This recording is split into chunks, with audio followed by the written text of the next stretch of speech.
السلام علیکم، کیسے ہیں آپ لوگ؟ امید کرتی ہوں سب خیریت سے ہوں گے۔ تو آج جو میں عنوان لے کر آئی ہوں وہ ہے منحوس۔ وہ بانس کی چارپائی پر چھت لیٹی درخت میں موجود سوراخوں کو دیکھ رہی تھی، جن میں سورج کی کرنیں اس کی آنکھوں اور بدن پر پڑ رہی تھیں۔ کھانستے کھانستے اس نے کروٹ بدلی اور نظر دور مٹی کے بڑے بڑے ٹیلوں پر پڑی، جہاں اس کی 9 سالہ پوتی کسی بڑے کاریگر کی مانند اپنے ننھے ننھے ہاتھوں سے اینٹیں بنانے میں مگن تھی۔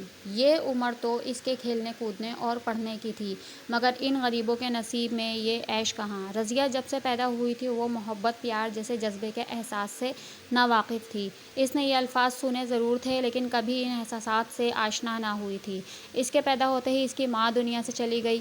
باپ اور دادی ہمیشہ اسے منحوس کہہ کر پکارتے تھے۔ اسے یاد نہیں پڑتا تھا کہ کبھی ان دونوں نے شفقت سے اس کے سر پر ہاتھ بھی رکھا ہو۔ رضیہ کا باپ سلطان شراب اور جوئے کا عادی تھا۔ کئی روز گھر سے غائب رہتا اور جب آتا تو انتہائی بری حالت میں، سر کے بال بکھرے ہوئے، داڑھی بڑھی ہوئی، میلے کچیلے کپڑے اور منہ سے شراب کی بو آ رہی ہوتی تھی۔ چیزیں اٹھا اٹھا کر مارتا اور جو کچھ بھی ملتا اسے اٹھا کر باہر نکل جاتا۔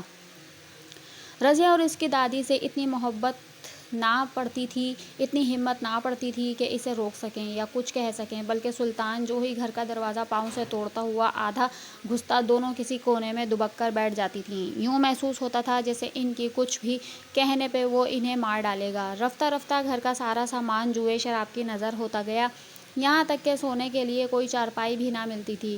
رضیہ نے بہت چھوٹی عمر میں ہی لوگوں کے گھروں میں کام کرنا شروع کر دیا تھا۔ اسے کوئی تنخواہ تو نہیں دیتا تھا، ہاں البتہ 2 وقت کی دونوں دادی پوتی کی روٹی اور سال بھر میں 2 جوڑے کپڑے مل جایا کرتے تھے۔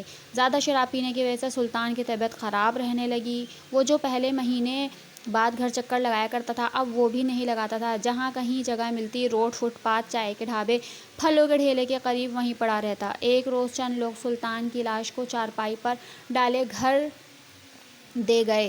رضیہ کو اپنے والد سے محبت تو نہ تھی، لیکن پھر بھی اسے چارپائی پر بے حس و حرکت دیکھ کر چند آنسو اس کے رخسار پر لڑک گئے۔ دادی مسلسل اسی کو کوسے جا رہی تھیں، ہائے منحوس نگل گئی ماں باپ کو۔ اور رضیہ سوچ رہی تھی اس میں اس کا کیا قصور ہے۔ کچھ دنوں بعد رضیہ کا نکاح اس کی دادی نے سلطان سے بھی بڑی عمر کے آدمی کے ساتھ پڑھوا دیا۔ احمد نے سلطان سے پیسے لینے تھے اور انہی پیسوں کی عوض دادی نے رضیہ کو احمد کے ساتھ رخصت کر دیا۔ رضیہ کو اپنی قسمت پر بہت رونا آیا۔ وہ کبھی کبھی خیال یہ ذہن میں لاتی تھی کہ اس کی شادی بھی کسی لڑکے سے ہوگی، وہ محبت سے اس کے ساتھ رہے گی، اس کی زندگی سے سارے غم دور ہو جائیں گے، مگر وہ تو منحوس تھی، اس کے نصیب میں سکون کہاں۔ احمد اسے مارتا پیٹتا، اس پر شک کرتا، رضیہ کے رونے کا اس بے حس آدمی پر کوئی اثر نہ ہوتا۔ شک کرنے کی وجہ سے رضیہ نے لوگوں کے گھر جا کر کام کرنا چھوڑ دیا۔ اب اسے کام چور کے طعنے بھی سننے کو ملتے تھے۔ احمد قریب ہی بھٹے پر اینٹیں بناتا تھا۔ ایک دن گرمی میں زیادہ کام کرنے کی وجہ سے دماغ کی شریان پھٹ گئی اور وہ دنیا سے رخصت ہو گیا۔ اب دادی اور ساس کے ساتھ ساتھ محلے والے بھی اسے منحوس کہتے تھے۔ کچھ دنوں بعد رضیہ کی بیٹی پیدا ہوئی تو ساس نے کہا یہ بھی ماں جیسی منحوس ہے۔ ماں نے پیدا ہوتے ہی اپنی ماں کو نگلا، پھر باپ کو کھا گئی، بیاہ کر آئی تو شوہر بیچارہ بھی چل بسا، اور اب یہ بھی ماں جیسی، اسے پہلے ہی باپ کو نگل گئی۔ اماں اس میں اس معصوم کا کیا قصور ہے؟ یہ سب تو اوپر والے کا لکھا ہے۔ رضیہ نے ڈرتے ڈرتے اپنی بے بس بہت زبان چلنے لگ گئی ہے تیری، مجبوری سے کام وام نہیں ہوتے، اٹھ بی بی جا کر کہیں کام کر، اپنا بھی پیٹ پال اور ہمارا بھی۔ رضیہ نے احمد والے بھٹے پر ہی کام کرنا شروع کر دیا۔ سارا دن اینٹیں بنانے، گھر کے کام کرنے، بچی کو سنبھالنے اور لوگوں سے منحوس کے طعنے سننے کے بعد جب وہ رات کو لیٹتی تو نہ چاہتے ہوئے بھی بہت روتی، خدا سے شکوے کرتی اور اپنی قسمت پر آنسو بہاتے کب رات گزر جاتی پتہ ہی نہیں چلتا۔